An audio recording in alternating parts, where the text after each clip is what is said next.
ہمارے چینل اللہ اولیاء تاجی کو سبسکرائب کریں اور ویڈیو کو لائک کریں۔ رحمان میرے کریم محبوب علیہ السلام کے صحابی ہیں، غریب ہیں۔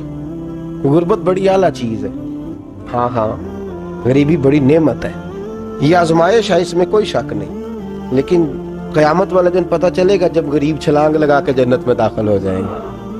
اور امیر تو کھڑے ہیں نا، میرے نبی پاک نے حضرت عبد الرحمن ابن عوف کو، حضور صبح اٹھے تو نبی پاک کی آنکھوں میں آنسو تھے، فرمایا میرے عبد الرحمن بن عوف کو بلاؤ۔ حضرت عبد الرحمن بن عوف آئے تو حضور نے سینے سے لگا لیا، نبی پاک کھول کے روئے، یا رسول اللہ حضور کیا ہوا؟ فرمایا عبد الرحمن رات میں نے خواب دیکھی ہے، سارے جنت میں چلے گئے، تو پیچھے رہ گیا، تو پیچھے رہ گیا، میں کھڑا تیرا انتظار کرتا رہا، میں تیرے بغیر جا نہیں سکتا تھا، پھر تو آیا ہے تو تیرا سارا وجود پسینے سے بھیگا ہوا تھا۔ حضرت عبد الرحمن ابن عوف تڑپ کے روئے، قدموں پہ سر رہا، حضور میری غلطی۔ فرمایا یار تیرے پاس مال بڑا ہے، تجھے حساب دیتے دیتے لیٹ ہو گئی، تیرے بیگ کھل گئے، تجھے حساب دینا پڑ گیا، تو لیٹ ہو گیا، میں پریشان ہو گیا۔ حضرت عبد الرحمن ابن عوف نے 100 گھوڑا مال اوپر رکھ کے حضرت عبد الرحمن نے حضور کی بارگاہ میں پیش کیا، کہا یا رسول اللہ یہ۔ اور پتہ ہے ایک دن کیا ہوا؟ ایک دن سرکار کے وصال ظاہری کے بعد حضرت عبد الرحمن ابن عوف نبی پاک کے گھر کے دروازے کے باہر آ کے بیٹھ گئے اور یوں سر کو پکڑا ہوا ہے، رو رہے ہیں۔ حضرت ام سلمہ حضور کی زوجہ باہر آئیں، کہا بیٹا عبد الرحمن کیا ہوا؟ جب پوچھا کیا ہوا تو اور کھول کے روئے، کہا کیوں روتا ہے؟ کہا اماں جی جب تک میرے محبوب حیات ظاہری میں تھے مجھے بتاتے تھے یہ مال نہ کما، یہ کم، میں حضور سے بات کرتا تھا تو حضور روک دیتے تھے، اب مجھے ظاہراً بتانے والا کوئی نہیں، مال کے ڈھیر لگ گئے ہیں، آج حساب کرنے بیٹھا ہوں تو حساب نہیں ہو رہا، سوچتا ہوں اگر میں پھنس گیا تو مجھے کون اس سے بچائے گا؟ آپ محبوب کی زوجہ ہیں، میری ماں ہے، میں آپ کے پاس آیا ہوں، اماں جی مجھے بتائیں میں کیا کروں؟ تو حضرت ام سلمہ بھی رو پڑی، کہنے لگے محبوب تھے، میں کہاں ان کی ترجمانی کر سکتی، میں نبی پاک کی ترجمانی کیسے کروں؟ کہا اماں جی خدا واسطے مجھے کوئی حکم دے دیں، مجھے لگتا ہے عبد الرحمن برباد ہو جائے گا، ہلاک ہو جائے گا، خدا را مجھے کچھ بتا دیں، اتنا سارا مال ہے میں کہاں اس کا حساب دوں گا، مہربانی فرمائیں، یہ تجارتیں میرے گلے پڑ رہی ہیں۔ حضرت ام سلمہ کی جب منت کی تو فرمانے لگی جا بیٹے آدھا خیرات کر دے۔ کتنا؟ 2.5% نہیں، کتنے فیصد ہے؟ 50%، 50%۔ حضرت عبد الرحمن ابن عوف گئے اور 50% خیرات کر کے کہنے لگے اماں میں نے 50% دے دیے، میں بچ جاؤں گا نا، میں بچ جاؤں گا، میں دے آیا ہوں آدھا۔ تو حضرت ام سلمہ فرمانے لگی میں نبی پاک کی بارگاہ میں سفارش کروں گی تیری، اور نبی پاک اللہ کی بارگاہ میں سفارش کرے صلی اللہ علیہ وسلم۔ حضرت سالبہ بن عبد الرحمن، حضور دعا کر دیں، غریبی ہے، میرے نبی پاک نے فرمایا تجھی اس حال میں ہے بہتر ہے،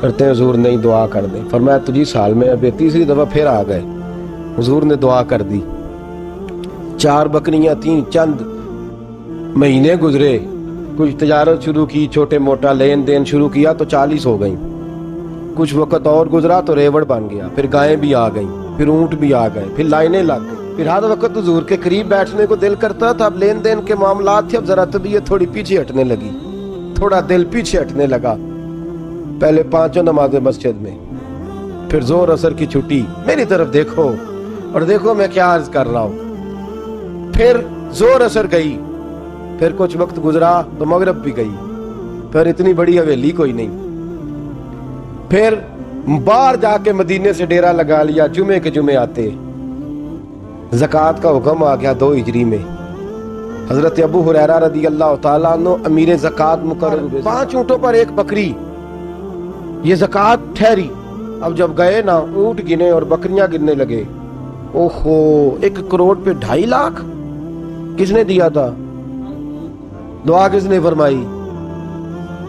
اوہو اتنا، میرے پیسے بینک سے میسج آ جائے گا اتنے کم ہو گئے، اوہو بڑی مصیبت بنے گی، مجھے تو خوشی ہوتی ہے جب آتے ہیں تو اب یہ والا میسج بھی چلے گا کہ اتنے مائنس ہو گئے، توبہ توبہ، پریشانی لگ گئی، بڑی طبیعت، انکار نہیں کیا.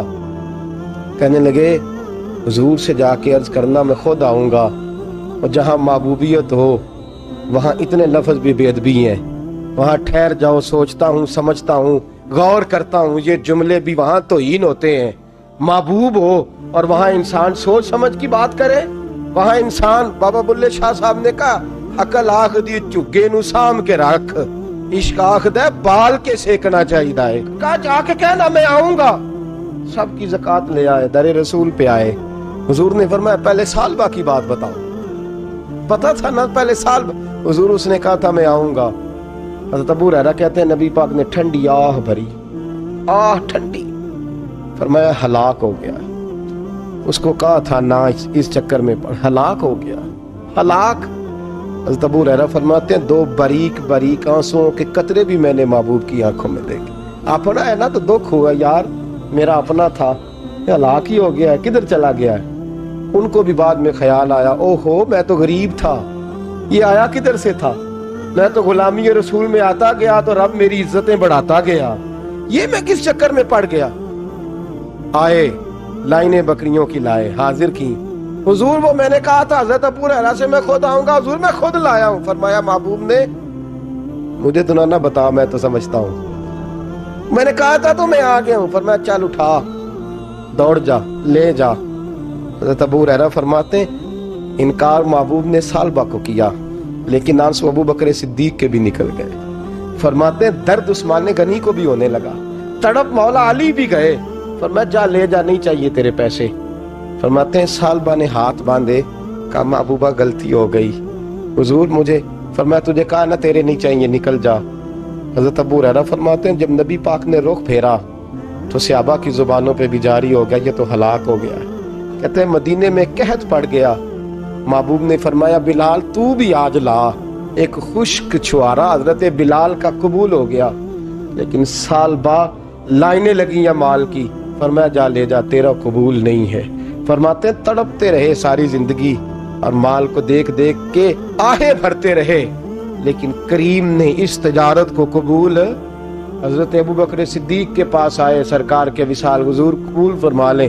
فرمایا ساری دنیا کا قبول ہے, جس کا میرے نبی نے قبول نہیں فرمایا میں کیسے قبول کر لوں.